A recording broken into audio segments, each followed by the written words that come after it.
যদি কেউ কোনোদিন তোমায় ছোট করতে চায়, ভেবে নিও তুমি তাদের চেয়ে অনেক উপরে আছো। সমালোচনা তারাই করে যাদের নিজের ভালো কাজ করার ক্ষমতা নেই এবং অন্যের ভালো যারা কোনোদিন দেখতে পারে। টক ঝাল মিষ্টি আমসত্ত্ব বানিয়ে ফেলতে পারেন। জিভে জল আনা মজাদার এই আমসত্ত্ব বানিয়ে সংরক্ষণ করতে পারেন 1 থেকে 1.5 বছর। কথা না বাড়িয়ে চলুন দেখা যাক আমসত্ত্বের রেসিপি। আসসালামু আলাইকুম এভরিওয়ান, সবাইকে ওয়েলকাম করছি অনেকদিন পরে লং একটি ভিডিওতে। ঝড়ে পড়ে যাওয়া এই আম দিয়ে আমি কিভাবে সহজ উপায়ে আমসত্ত্ব তৈরি করেছি, আর এতটাই লোভনীয় মজাদার হয়েছে যে বাসার সবাই চেটেপুটে খেয়েছে। ঝড়ে পড়ে যাওয়া কাঁচা আমগুলো আমি 2 দিন পরে ছেলে নিয়েছি, তাই একটু হলদে ভাব এসে গিয়েছে।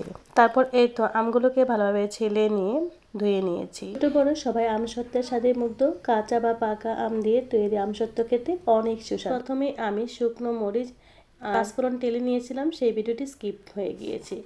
আর টেলে নিয়ে আমি আধা ভাঙা করে গুঁড়ো করে রেখে দিয়েছি। এ পর্যায়ে আমি আমের খোসাগুলো ছাড়িয়ে আমি ছোট ছোট টুকরো করে সিদ্ধ করতে বসিয়ে দিয়েছি একটি প্যানে।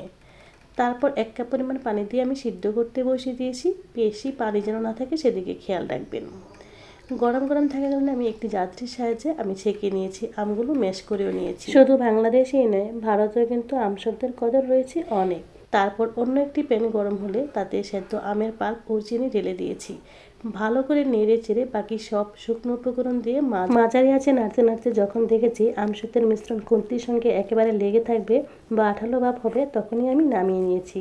এবার একটি স্টিলের বড় প্লেটে সরিষার তেল আগে থেকে ব্রাশ করে নিয়েছি। এবার প্যান থেকে প্লেটে ঢেলে নিয়েছি। প্লেট ধরে একটু ঘুরিয়ে নিয়ে যাতে সমানভাবে ছড়ায়। এবার কড়া রোদে রেখে দিব ছাদে। 2-1 দিন শুকিয়ে নিলে হয়। আমি খুব পাতলা করে দিয়েছি, একদিনেই শুকিয়ে গিয়েছিল আর শুকানোর আগে খেয়ে ফেলেছি।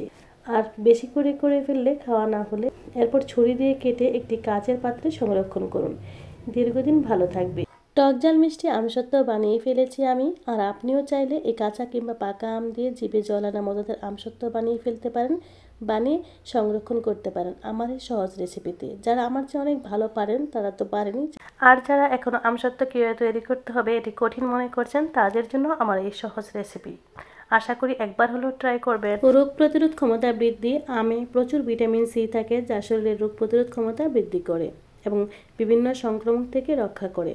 চামড়া স্বাস্থ্য উন্নতি করে, দৃষ্টিশক্তি রক্ষা করে, হজমে সহায়ক করে, ওজন নিয়ন্ত্রণ করে, হার্টের স্বাস্থ্য উন্নতি করে, ক্যান্সার প্রতিরোধ করে, রক্ত শুদ্ধিকরণ, এরকম অনেক উপকারিতা আছে। এই মাসকে অনেকেই মধু মাস মনে করে রসে মাখামাখি করে আম খাওয়ার দিন। হিমসাগর, গোপাল ভোগ, ল্যাংড়া, খিরসাপাতিয়া নামেও যেন অর্ধেক প্রশান্তি। সত্যর চেয়ে সহজ রেসিপি আর কিছুই হতে পারে না, তাই না? আজ এ পর্যন্তই। সবাই ভালো থাকবেন, সুস্থ থাকবেন। আবারও কথা হবে সুন্দর কোনো এক ভিডিওতে কিংবা পোস্টে। ততক্ষণ সবাই ভালো থাকবেন। আমার পরিবারের জন্য দোয়া করবেন। আপনাদের জন্য দোয়া রইল। আল্লাহ হাফেজ।